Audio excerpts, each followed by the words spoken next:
नमस्कार। आज हम अपनी क्लास में जो दूसरे लूप्स है वाइल और डू वाइल उनके बारे में समझेंगे कि क्या होता है वाइल लूप और क्या होता है डू वाइल लूप। ठीक है, वाइल लूप और डू वाइल लूप जो है उसमें एक बेसिक डिफरेंस होता है, वो भी अपन देखेंगे। फॉर लूप, वाइल लूप, जो काम फॉर से कर रहे हो वो अपन वाइल से भी कर सकते हैं, जो वाइल से कर रहे हैं वो फॉर से भी कर सकते हैं। This is type of loops. दोनों का काम, जो तीनों लूप्स दे रखे हैं उनका काम यही है, रेपिटेशन। जो भी रेपिटेशन ऑफ टास्क है वो हम इसके द्वारा कर सकते हैं। ठीक है, वाइल लूप का फ्लो चार्ट देखते हैं अब। ठीक है, उसमें देखो क्या होता है, सबसे पहले टेस्ट करता है कंडीशन, जो भी ऊपर से प्रोग्राम चला रहा है। उसके बाद में वाइल में अपन क्या लिखते हैं, कंडीशन लिखते हैं। वाइल में जो कंडीशन लिखी है ब्रैकेट में क्या लिखते हैं अपन, यहाँ पे कंडीशन। ये है वाइल का सिंटेक्स। ठीक है, वाइल में जो भी कंडीशन लिखी है उसको अपन टेस्ट करते हैं। अगर कंडीशन सही है तो अपन वाइल की बॉडी को एग्जीक्यूट करते हैं और वापस टेस्ट कंडीशन में चले जाते हैं, एज पर इंक्रीमेंट हुआ है या डिक्रीमेंट हुआ है। अगर कंडीशन सही नहीं है तो सीधा फॉल्स आके जो रेस्ट ऑफ द प्रोग्राम है अपन उसमें पहुंच जाते हैं। ठीक है, इसको अब अपन एक छोटे से प्रोग्राम से एक्सप्लेन करते हैं। क्या कर रहा है ये प्रोग्राम, यहाँ पे इंक्लूड किया हेडर फाइल, मेन स्टार्ट किया, आई का मान मैंने शुरुआत में कितना रख दिया है 1। While i is less than equals to 2, जब तक आई का मान 2 से छोटा या 2 के बराबर है तब तक अपन को क्या करना है, प्रिंट एफ %d आई के मान को प्रिंट किया। पहला मान क्या आया 1, आई का मान क्योंकि 1 था यहाँ पे। ठीक है, उसके बाद में मैंने क्या किया, आई के मान को आई 1 से बढ़ाया है, I is equals to I plus 1, यानी अब आई का मान मेरे पास में कितना हो गया है 2। ये बॉडी एग्जीक्यूट हुई और यहाँ से वापस अपन टेस्ट कंडीशन में चले गए। ये बॉडी थी, ये एग्जीक्यूट हुई और यहाँ से अपन वापस टेस्ट कंडीशन में चले गए, यानी यहाँ से अपन कहाँ है वापस यहाँ पे 2 is less than equals to 2। 2 less than तो नहीं है 2 से, लेकिन 2 से बराबर है, यानी वापस कंडीशन क्या हो जाएगी मेरी, ट्रू हो जाएगी। मैं इसके अंदर पहुंचूंगी, यहाँ पे मेरा क्या हो रहा है, प्रिंट एफ %d आई का मान कितना है 2, यहाँ पे 2 प्रिंट हो जाएगा। एक ही लाइन में क्यों प्रिंट हो रहा है, यहाँ पे देखो प्रिंट एफ में मैंने कहीं न्यू लाइन कैरेक्टर दिया हुआ ही नहीं है, नहीं दिया हुआ है तो मतलब एक ही लाइन में प्रिंट होगा।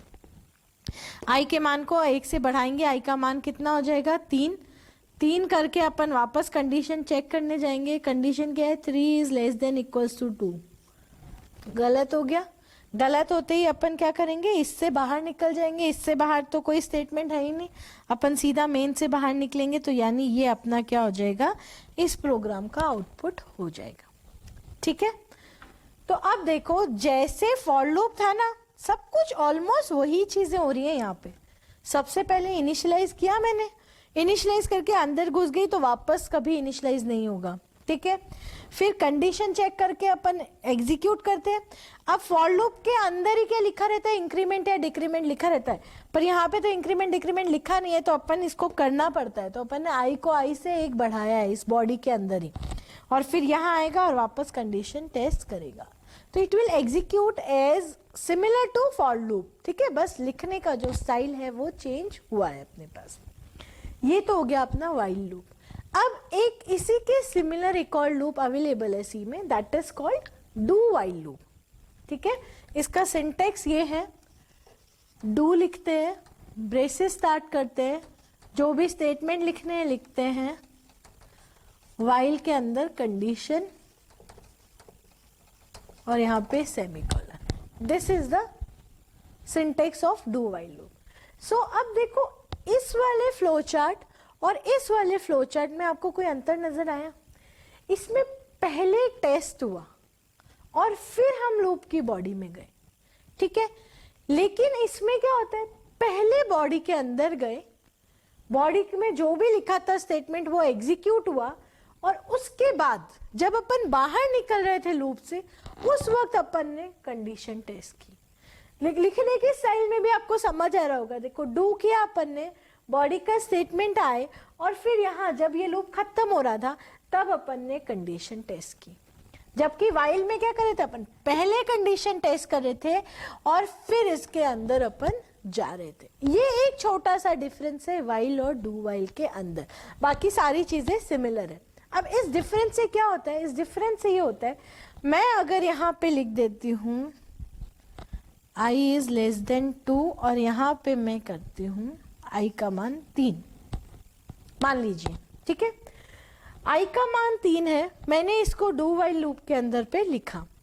डू वाइल में क्या है, i का मान 3 है, डू पर अपन पहले इसमें जा रहे हैं, क्या क्या %di, यानी मेरा क्या प्रिंट हुआ, i का मान 3, और फिर कंडीशन चेक हुई 3 इज लेस देन 2, गलत हो गया, तो यानी ये प्रोग्राम बस 3 को प्रिंट करके खत्म हो जाएगा। अब ये सेम कंडीशन में इसमें लाती हूं,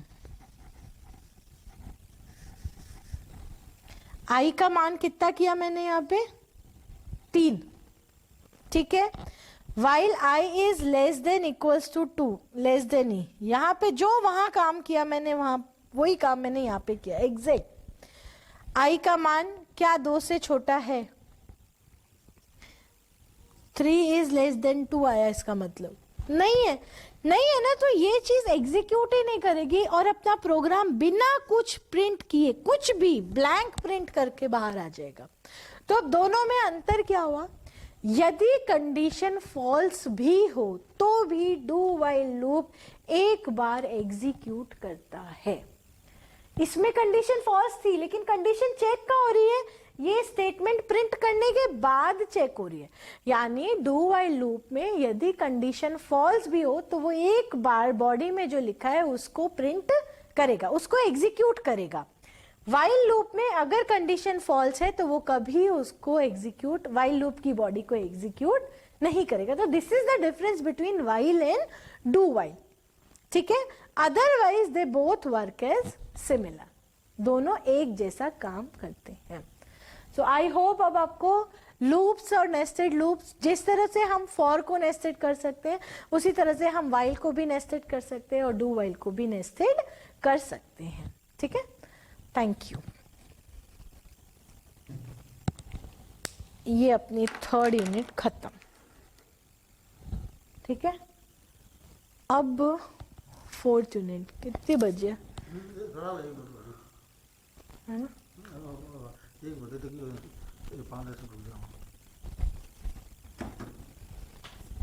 अब कर 1 मिनट इसको तो स्टॉप कर।